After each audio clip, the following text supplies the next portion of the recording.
Hi everyone! The weather is slowly getting cooler, and this is a great time of year to get your sketchbook and painting supplies together and do some art outdoors.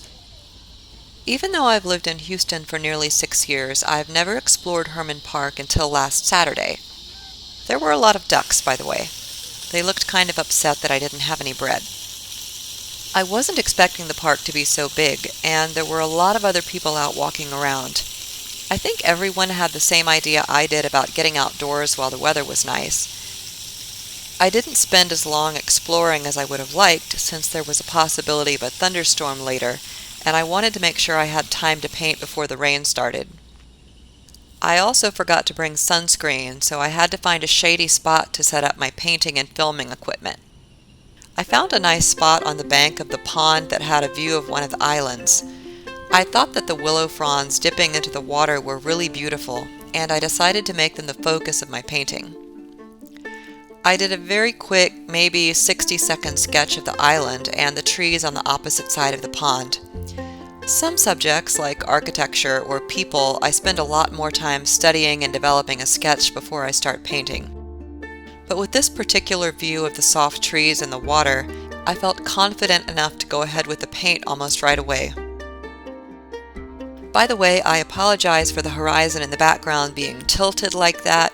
When I set up the camera, I only checked to make sure that the lens had a good view of my paper. I didn't really notice the fact that it looks like the world is slipping downhill in the background. When painting in nature, I think it's especially important to stop and think about the colors you're using. As children, we get the concepts that the sky is blue and the grass is green drilled into our heads. Later, as we learn more about art, I think it can be difficult to break away from those ideas. The sky isn't always blue.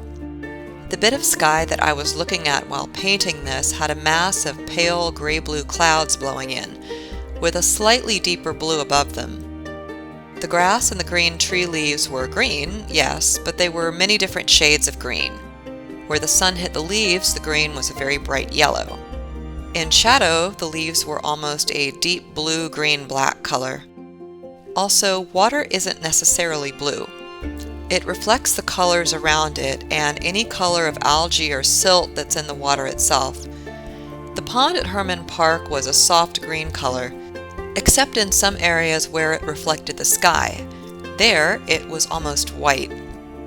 The water also had areas of brownish black where it met the bank, and blue-black where it was shadowed by the trees. That all basically means that when you're painting, just slow down and really look at the subject in front of you. I'm going to spend most of this painting building up layers of different shades of green and brown and gray. Some areas I'm working wet on wet. That is, I'm applying wet watercolor paint to an area that's still wet. This lets the paint bleed into other wet spots and make some very nice textures. But to really build up the shape and depth of the trees on the island, I'll mostly be working wet on dry, meaning that I'm waiting for the previous layer of paint to dry before applying more. This lets me build up complex textures and really deepen the colors and values. After you've worked with watercolor for a while, you get a feeling for how long the paint needs to dry before going back to work on that area. I don't even really think about it anymore. I just switch which area of the painting I'm working on while I wait for another part to dry. For the darkest shadows, I like to work wet on dry and build up the deepest darks gradually. In this particular painting, the darkest shadows are under the branches in the thickest part of the undergrowth.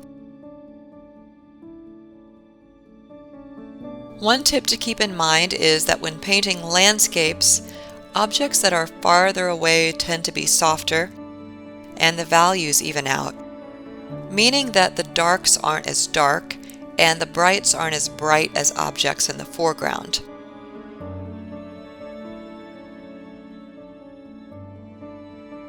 This is a general rule of thumb, of course, and there are a lot of exceptions.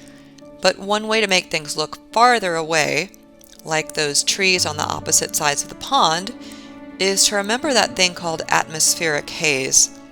The atmosphere, or air, or pollution, that's between you and the things that are farthest away in the landscape, it kind of softens everything. And I'm trying to keep that in mind while I paint the trees in the background. I'm not exactly sure if I succeeded.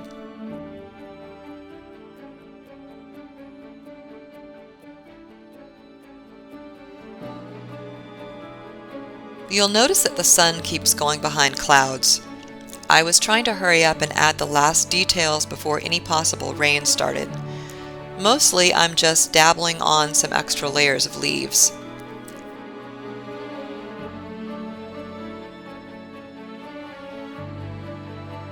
At the last minute, I decided that my painting didn't really have a focal point, so I decided to add a tiny duck to the water in the foreground.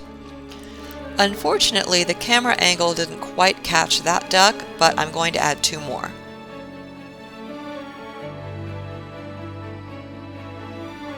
Just after I finished filming this and packing everything up, I was walking back to my car when the rain started pouring down.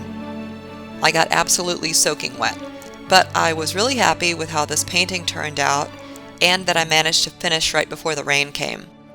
Thank you for coming along with me today, and I hope this inspires you to go outside and paint. I'll see you in the next video.